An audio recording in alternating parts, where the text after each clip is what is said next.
Naitwa Ferdinand Matangalu, mwenyekiti wa kijiji cha Changalawe. Awali ya yote napenda kumshukuru Mwenyezi Mungu. Namshukuru pia na mkurugenzi wa shirika la Youth Power Organization kwa kuwapatia elimu ya ufugaji wa samaki na uuzaji wa samaki pamoja na mamalishe vijana wa kata yangu ya Mzumbe.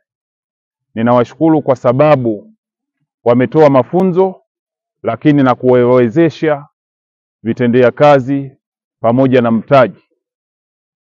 Hivyo basi nirudie kusema ninamshukuru mkurugenzi wa Youth Power Organization, yeye pamoja na wasaidizi wake, kwa sababu wamefanya kazi nzuri ya kuwawezesha vijana ili kijana aweze kufaidika na kusaidiwa katika maisha kutokana na hali ngumu ya upatikanaji wa ajira.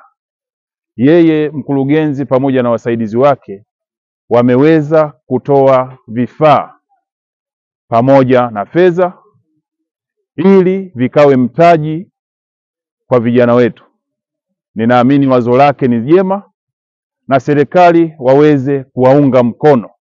Mimi binafsi pamoja na serikali ya kijiji cha Changalawe pamoja na viongozi wangu wa chama tumebarikiwa sana na tumefarijika sana, kwani ni shirika la kwanza kabisa kuja kutoa msaada kama huu kwa vijana.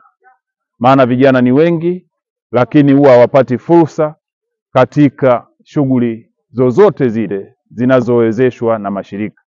Kwa hiyo shirika hili sio la ubabaishaji kama mashirika mengine. Kuna mashirika mengi yamewahi kuja kwenye kijiji chetu, lakini zaidi ya maneno matupu hakuna walichoweza kukifanya. Shirika la Youth Power Organization limefanya kazi hii kwa vitendo, na ninaamini serikali ya Jamhuri ya Muungano wa Tanzania kupitia taasisi mbalimbali za serikali basi ziweze kuwaunga mkono ili shirika la Youth Power Organization liweze kuwafikia vijana wengine katika maeneo mbalimbali ya nchi yetu ya Tanzania. Asante. Lakini nataka chama changu, viongozi wangu mtambue na mlisemee shirika hili kwa kazi nzuri walioifanya, kwa sababu kuna mashirika mengi yapo lakini ni mashirika ya mifukoni. Shirika hili limeonyesha zaidi linaunga sera ya Chama cha Mapinduzi kupitia NGOs tulizo nazo. Wao wameonyesha kwa vitendo.